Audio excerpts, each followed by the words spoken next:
Hello, my name's Ed Pavlik. I'm in Lexington, Kentucky, where our weather today is pretty Londony.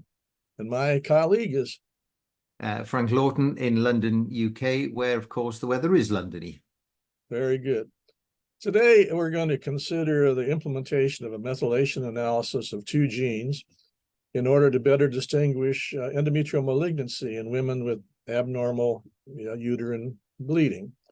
This report was recently published in Lancet Oncology by a group of investigators in the United Kingdom, Austria, and Sweden.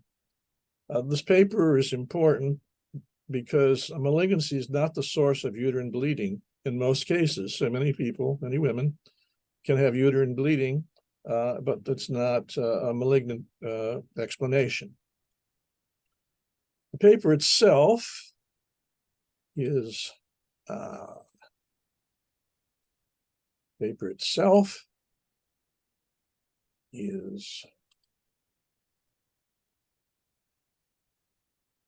right here.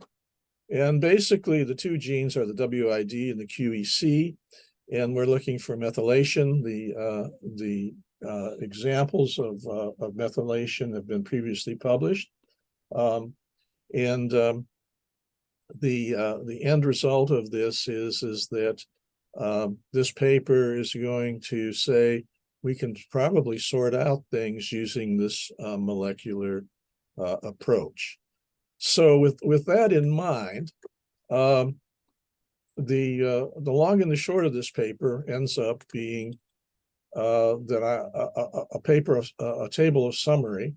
But before I get there, let's say how many people were involved in the study, and what the strength of things are due to those numbers. So the long and the short of this is that there are just under 500 people who are eligible. There were 399 who were chosen to participate. 186 of these women were able to be compared by traditional means, which is ultrasound, biopsy, and hysteroscopy, and also then to throw in this test, this two-gene test. In the end, 12 cancers were detected. What this is to say is that this is actually the question that we have to ask is, did in fact they have the power to address the question?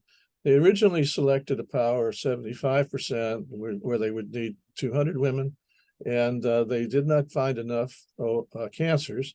And so they upped the power to 80%, and they would need then 400.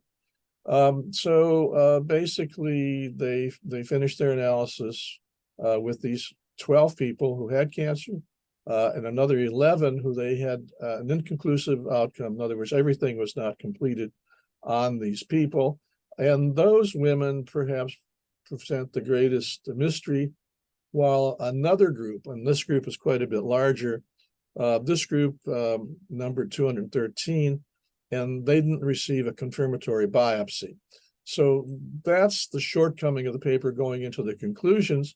The conclusions were that by using the two-gene methylation test, they were able to get a reduction in the number of false positives. And so that resulted in an increase in specificity. And it also improved the positive predictive value from 11% to 25%. This could be further improved by increasing the cutoff for the percentage of methylation in the two-gene test to 50%.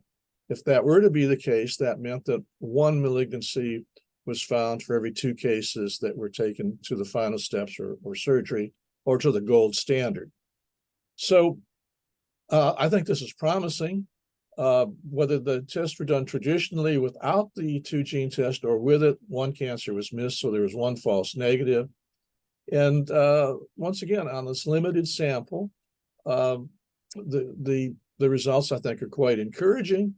The authors, make a claim that this test is easy. It can be analyzed quite quickly, and it can tangibly decrease the multiple steps that would that a person would go through to finally find out if they had a endometrial malignancy or not. For those people who go to the paper, you'll see there's a complexity in how they did things, and that's that the people who got examined, who were not confirmed one way or the other, got recycled through the procedure up to 3 times. And, that should be recognized so that a person doesn't believe that this is a one-step yes or no for malignancy. So I think this paper, and as well as the editorial that accompanied it, is positive. I think it's not the end result or the end answer. And I think, more study has to be done. There are 2 groups that, stand out. One is the people who have an endometrial cancer, but those women are not experiencing bleeding. We have to ask the question, will this combined test work with some improved efficiency there? And the authors talk about the Black population. Yeah. And the question is, and the Black population is at greater risk for endometrial cancer. And, they basically have sort of failed the testing due to ultrasound and biopsy and that's so that there are more misses for that population. So that's what lies ahead, I think, for this approach. But I think we should say that the vehicle is going down the runway. And, when the takeoff will occur will be when these questions are answered. Frank, what do you think? Yes, I agree entirely.